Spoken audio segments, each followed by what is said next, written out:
નમસ્કાર, જય ગણેશ દર્શક મિત્રો. વીટીવીની વિશેષ રજૂઆત ભવિષ્ય દર્શન કાર્યક્રમમાં હું શાસ્ત્રી મુકુંદ પંડ્યા આપ સર્વ દર્શક મિત્રોનું હાર્દિક સ્વાગત કરું છું.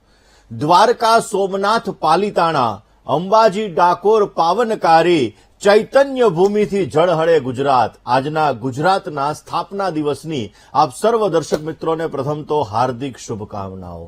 જીવનની અંદર એવું કહેવાય છે કે જ્યાં જ્યાં ગુજરાતી વસે ત્યાં સ્વર્ગ થઈ જાય, કારણ કે ગુજરાતી છે વ્યવસાયની અંદર તો નંબર 1, પરંતુ આગતા સ્વાગતાની અંદર પણ ગુજરાતીઓ પોતે અગ્રે એટલે કે મોખરે હોય છે. અને એટલા માટે દર્શક મિત્રો આજે ગુજરાતના સ્થાપના દિવસની પ્રથમ તો આપ સર્વ દર્શક મિત્રોને ઘણી બધી શુભકામનાઓ. દર્શક મિત્રો, આજે આપણે વાત કરવાના છીએ ખાસ વૈશાખ સુદ પૂર્ણિમા, જેનું વિશેષ મહત્વ છે. એવું કહેવાય છે કે વૈશાખ સુદ પૂર્ણિમાના દિવસે ભગવાન વિષ્ણુએ કચ્છપ અવતાર ધારણ કર્યો હતો, એટલે કે કાચબાનો અવતાર આ દિવસે ધારણ કરેલો હતો. એવું કહેવાય છે કે આજના જ દિવસે આજે બુદ્ધ પૂર્ણિમા પણ કહેવામાં આવે છે. અને એટલા માટે દર્શક મિત્રો આજના દિવસનું વિશેષ મહત્વ છે, કારણ કે આજના જ દિવસે મહાત્મા બુદ્ધ એમનો પણ જન્મ થયો હતો. દર્શક મિત્રો, વૈશાખ સુદ પૂર્ણિમાનું વિશેષ મહત્વ છે. આજનો દિવસ એ આપણા જીવનની અંદર કેવી રીતે મંગલકારી બની શકે, આજના દિવસની અંદર કયા એવા ઉપાયો આપણે કરવા જોઈએ કે જે ઉપાયો આપણા જીવનની અંદર દરેક પ્રકારની સમૃદ્ધિ લાવી શકે. માં લક્ષ્મીની આરાધના આજે કેવી રીતે કરીશું કે જેથી માં લક્ષ્મી આપણા ઉપર પ્રસન્ન થાય અને આપણા કાર્યોને સિદ્ધ કરી શકે, આ દરેક વિષયો પર ચર્ચા કરવી છે. પરંતુ શરૂઆત આજના પંચાંગથી કરીએ. દર્શક મિત્રો, આજના પંચાંગની જો વાત કરવામાં આવે તો તારીખ 1/5/2026 અને શુક્રવારનો આજે દિવસ બની રહ્યો છે. વૈશાખ મહિનાના શુક્લ પક્ષની આજે પૂર્ણિમા કહેતા આજે પૂનમની તિથિ છે. સ્વાતિ નામનું નક્ષત્ર છે, સિદ્ધિ નામનો યોગ છે. વિષ્ટિ કહેતા ભદ્રા નામનું કરણ છે, જે સવારે 9:59 સુધી રહેશે. ત્યારબાદ બબ નામના કરણનો પ્રારંભ થશે. વારે વાર રાશિઓનું ભવિષ્ય કથન જેના આધાર ઉપર કહેવામાં આવશે એવું ચંદ્રમાનું ભ્રમણ આજના દિવસની અંદર તુલા રાશિની અંદર રહેશે. એટલે આજે જે કોઈ પણ બાળકોનો જન્મ થશે તેમની રાશિ તુલા રહેશે, જેના અક્ષર ર અને ત રહેશે. તો આજે જન્મનાર બાળકોનું ભવિષ્ય સુંદર, સુખમય, આનંદમય, હર્ષમય, લાભમય રહે તેવી શુભકામના સાથે જય ગણેશ. દર્શક મિત્રો, વાત આજે આપણે કરી રહ્યા છીએ ખાસ કરીને વૈશાખ મહિનાના શુક્લ પક્ષની પૂર્ણિમા એટલે કે પૂનમની તિથિની. આમ તો દર્શક મિત્રો દરેક પૂનમનું વિશેષ મહત્વ છે. દરેક પૂનમ એક મહાત્મા સાથે જોડાયેલી છે. દરેક પૂનમ સનાતન ધર્મની અંદર પૂર્ણિમાનું વિશેષ મહત્વ છે. દર્શક મિત્રો, એવું કહેવાય છે કે પૂર્ણિમાના દિવસે ચંદ્રમા છે એ 16 કળાએ ખીલેલા હોય છે. અને આ 16 કળાએ ખીલેલા ચંદ્રમા આપણા જીવનની અંદર વિશેષ માત્રામાં લાભ આપે છે અને આપણા કાર્યોને સિદ્ધ કરે છે. એવું કહેવાય છે દર્શક મિત્રો કે આ ચંદ્રમા, પૂર્ણિમાના દિવસનો ચંદ્રમા આપણા જીવનની અંદર આવતી દરેક પ્રકારની સમસ્યાઓને પણ દૂર કરે છે. 16 કળાની અંદર એવું કહી શકાય કે અમૃત, મનદા, પુષ્પ, પુષ્ટિ, તુષ્ટિ, ધૃતિ આવી જે 16 કળાઓ છે, આ 16 કળાઓ આપણા જીવનની અંદર સમૃદ્ધિ પ્રાપ્ત કરાવે. અને એટલા માટે દર્શક મિત્રો પૂનમના દિવસે ભગવાન સત્યનારાયણની પૂજા પણ કરી શકાય. પૂનમના દિવસે ઘણા બધા લોકો અંબાજી પૂનમ ભરતા હોય, ચોટીલા ભરતા હોય, દ્વારકા ભરતા હોય. અને એટલા માટે દર્શક મિત્રો પૂર્ણિમાનું એક વિશેષ મહત્વ છે. પૂનમના દિવસે કરેલું કાર્ય આપણા કાર્યોને સિદ્ધ કરે છે અને આપણી મનોકામનાઓને પૂર્ણ કરે છે. જીવનની અંદર એમાં પણ વૈશાખ સુદ પૂનમ એવું કહેવાય કે સનાતન ધર્મની અંદર, ખાસ કરીને સનાતન ધર્મની અંદર એવું કહેવાય કે બૌદ્ધ ધર્મની અંદર પણ આ પૂનમને પવિત્ર માનવામાં આવી છે. કારણ કે આ પૂર્ણિમાના દિવસે એટલે કે વૈશાખ મહિનાના શુક્લ પક્ષી પૂનમના દિવસે ભગવાન વિષ્ણુએ કચ્છપ અવતાર ધારણ કરેલો હતો. દર્શક મિત્રો, કાચબાનો અવતાર ભગવાન વિષ્ણુએ એ વૈશાખ સુદ પૂર્ણિમાના દિવસે ધારણ કરેલો હતો. આજના દિવસે બૌદ્ધ ધર્મની અંદર જે મહાત્મા બુદ્ધ છે, જે બુદ્ધત્વને પ્રાપ્ત કરી ગયા, એ મહાત્મા બુદ્ધનો જન્મ પણ વૈશાખ સુદ પૂનમના દિવસે જ દર્શક મિત્રો થયો હતો. અને આ દિવસે મહાપરિનિર્વાણ એ પણ થયું હતું. ને એટલા માટે દર્શક મિત્રો આ વૈશાખ સુદ પૂર્ણિમાનું વિશેષ પ્રકારનું મહત્વ છે.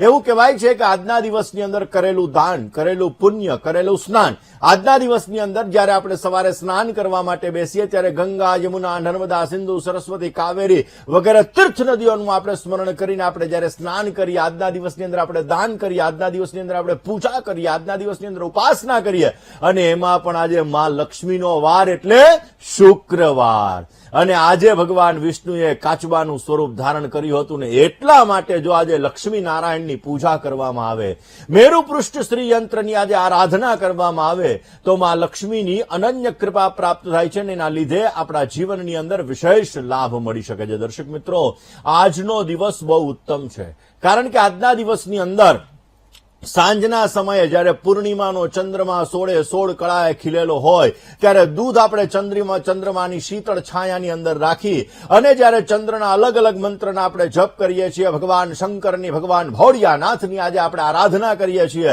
અને એ પછી એ દૂધને આપણે ગ્રહણ કરીએ છીએ તો આપણા શરીરની અંદર રોગો નષ્ટ થાય છે અને વિશેષ માત્રામાં આપણને સારો લાભ મળી શકે છે. દર્શક મિત્રો, વૈશાખ સુદ પૂનમ એવું કહેવાય છે કે ભગવાન વિષ્ણુ, માં લક્ષ્મી અને ભગવાન શંકરની પૂજા કરવા માટેનો વિશેષ માત્રામાં દિવસ.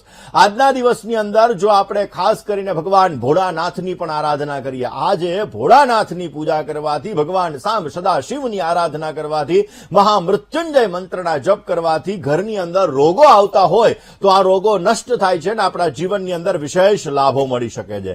દર્શક મિત્રો, આજના દિવસની અંદર આમ તો સ્નાનનું વિશેષ મહત્વ છે, પરંતુ આપણો ભવિષ્ય દર્શન કાર્યક્રમ 9 વાગે ચાલુ થાય એટલે ઘણા લોકોએ વહેલું સ્નાન પણ કરી લીધું હોય, પરંતુ તમે સ્નાન કરી લીધું હોય તો પણ તમારા શરીર ઉપર પાણીનો છંટકાવ કરીને ગંગા, સિંધુ, સરસ્વતી, યમુના, ગોદાવરી, નર્મદા, કાવેરી, સરયુ, મહેન્દ્ર, તનયા, ચર્મનવતી, વેદિકા, ક્ષિપ્રા, વેત્રવતી, મહાસુર નદી, ખ્યાતા, જયા, ગંડકી, પૂર્ણ જલે સમુદ્ર સ્નેહિતમ સ્નાનમ સદા મંગલમ. આ શ્લોક દ્વારા જ્યારે આપણે પાણીનો છંટકાવ કરીએ છીએ તો વિશેષ માત્રામાં લાભ મળે છે. આમ તો દર્શક મિત્રો, દર પૂનમે ભગવાન સત્યનારાયણની કથામાં પણ આવે છે કે દર પૂર્ણિમાએ સાધુ વાણિયા પોતે સત્યનારાયણ ભગવાનની કથા કરીને આ લોકની અંદર સઘળા સુખો ભોગવી અંતે સત્યપુર એટલે કે વૈકુંઠને ગયા અને એટલા માટે પૂનમની અંદર સત્યનારાયણ ભગવાનની કથાનું વિશેષ મહત્વ છે. મકર સંક્રાંતિ, દર મહિને આવતી સંક્રાંતિ, આ સમયગાળાની અંદર પણ જો ભગવાન સત્યનારાયણની કથા કરવામાં આવે તો લાભ મળે. એમાં પણ આજ તો વિષ્ણુ ભગવાનનું સ્વરૂપ એટલે કે કાચબા એટલે કે કચ્છપ અવતાર ભગવાને ધારણ કર્યો એટલે આજના દિવસની અંદર જો ભગવાન સત્યનારાયણની આરાધના કરવામાં આવે, ભગવાન સત્યનારાયણની કથા કરવામાં આવે તો પણ વિશેષ લાભ મળે. ઘરની અંદર સુખ સમૃદ્ધિની પ્રાપ્તિ થાય, પરિવારની અંદર એવું કહી શકાય કે પ્રેમ વધે ને આપણા જીવનની અંદર વિશેષ લાભો મળી શકે. દર્શક મિત્રો, વૈશાખ સુદ પૂનમ આ દિવસે સફેદ તલનું પણ વિશેષ મહત્વ છે. વૈશાખ સુદ પૂનમના દિવસે સફેદ તલનું દાન કરવામાં આવે, પાણીનું દાન કરવામાં આવે.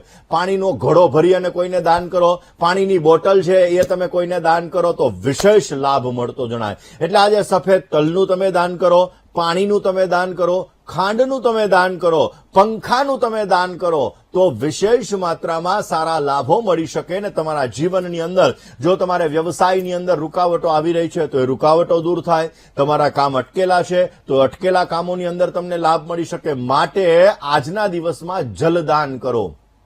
પાણીનું દાન એ સૌથી મોટું દાન છે ને એટલા માટે આજના દિવસની અંદર જલદાન કરવામાં આવે તો વિશેષ લાભ મળી શકે. દર્શક મિત્રો, પીપળના વૃક્ષ એવું કહેવાય છે કે પીપળના વૃક્ષની અંદર ભગવાન વિષ્ણુનો વાસ છે ને એટલા માટે આજે પીપળના વૃક્ષની પૂજા કરવામાં આવે, પીપળના વૃક્ષની અંદર જલ અર્પણ કરવામાં આવે તો આપણા પિતૃઓની સાથે પાલન પોષણ કરનાર દેવ એવા ભગવાન વિષ્ણુ પોતે પ્રસન્ન થાય છે અને આપણા કાર્યોને સિદ્ધ કરે છે ને વિશેષ માત્રામાં આપણને સારો લાભ આપી શકે છે. એટલા માટે દર્શક મિત્રો, આજે જ્યારે વૈશાખ સુદ પૂનમ છે, તમારો ચંદ્રમા નિર્બળ છે, તમને મેન્ટલી ડિસ્ટર્બન્સ રહે છે, પાણીજન્ય રોગોનું પ્રમાણ વધારે છે, તમારા જીવનની અંદર ઇમોશનલ એટેચમેન્ટ તમને વધારે પડતી સમસ્યા આપે છે તો આજે નાના ઉપાયો તમે કરી શકો ને આ ઉપાયો તમારા જીવનની અંદર તમને લાભ આપી શકે. ચંદ્ર અને ગુરુ આ બે ગ્રહો લગ્નના કારક છે અને પૂર્ણિમાના દિવસે તમારા ચંદ્રને બલવાન કરી, તમારા ગુરુને બલવાન કરી અને કેવી રીતે લગ્નની અંદર આવતી બાધાઓને તમે દૂર કરી શકો આ વિષય ઉપર પણ આપણે આગળ વાત કરવાના છીએ. દર્શક મિત્રો, આ દરેક વિષયો ઉપર આપણે ચર્ચા કરીએ પરંતુ એ પહેલા એક કોલર મિત્ર સાથે વાત કરીએ, એની સમસ્યાનું સમાધાન મેળવીએ. હલો હલો, જય ગણેશ. હું મારા માટે પૂછવું હતું. હાજી. મારી જન્મ તારીખ 3/4/1977. 3/4/1977. હા. જન્મ સમય સમય સવારે 5:30. સવારે 5:30. જન્મનું સ્થળ? અમદાવાદ. પ્રશ્ન? મારે સાહેબ કોઈ બી કાર્યમાં સફળતા નથી મળતી, વેપાર ધંધામાં. ચલો જન્માક્ષરની વાત કરીએ. કુંભ લગ્નની કુંડલીમાં મંગળ મહારાજ છે. સાયન્ટિફિકલી રીઝન દ્વારા વસ્તુ ઉપર વિશ્વાસ બેસે છે, બાકી તમને ભરોસો નથી બેસતો. બીજા નંબરની અંદર કુંભ લગ્ન છે એટલે ક્યારેક ક્યારેક થોડોક જિદ્દી સ્વભાવ પણ રખાવે. ભાગ્યસ્થાનમાં રાહુ છે એટલે મહેનત કરવા છતાં ફળનું પ્રમાણ ઓછું અપાવડાવે. બુધ અને કેતુ સાથે બિરાજમાન છે એટલે ક્યારેક વાણીની અંદર અમુક વર્ડ્સનો યુઝ થઈ જાય, અમુક શબ્દોનો ઉપયોગ થઈ જાય જે તમને થોડી ઘણી સમસ્યાઓનું સર્જન કરે. ઉચ્ચનો શુક્ર છે, સારી વસ્તુઓ પ્રત્યેનું આકર્ષણ રખાવે અને ગુરુ મહારાજ ચોથા સ્થાનની અંદર બિરાજમાન છે જે તમારો મેનેજમેન્ટ પાવર સારો રખાવે પણ પેટને લગતી સમસ્યાનું સર્જન કરાવડાવે. તમારા કામમાં જે રૂકાવટો આવી રહી છે એના માટે કાળા શ્વાનને રોજને માટે તમે દૂધ અર્પણ કરો, બેટર રિઝલ્ટ મળશે. અને બની શકે ત્યાં સુધી મંગળવાર અને શનિવારના દિવસે હનુમાનજી મહારાજને 2 કેળા અને ગોળ અર્પણ કરજો, એનાથી આપને સારો લાભ મળી શકશે. દર્શક મિત્રો, આજે આપણે વાત વૈશાખ સુદ પૂર્ણિમાની કરી રહ્યા છીએ કે વૈશાખ સુદ પૂર્ણિમાએ કયા નાના ઉપાયો કરવા કે જેથી તમારા લગ્નમાં આવતી બાધાઓ દૂર થાય, જેથી તમારા જીવનમાં ઇમોશનલ એટેચમેન્ટ તમને પ્રોબ્લેમ આપી રહ્યું છે તો એ દૂર થઈ શકે. આ વિષય ઉપર વાત કરીએ પણ શરૂઆત મિત્રો આજે વૈશાખ સુદ પૂર્ણિમા.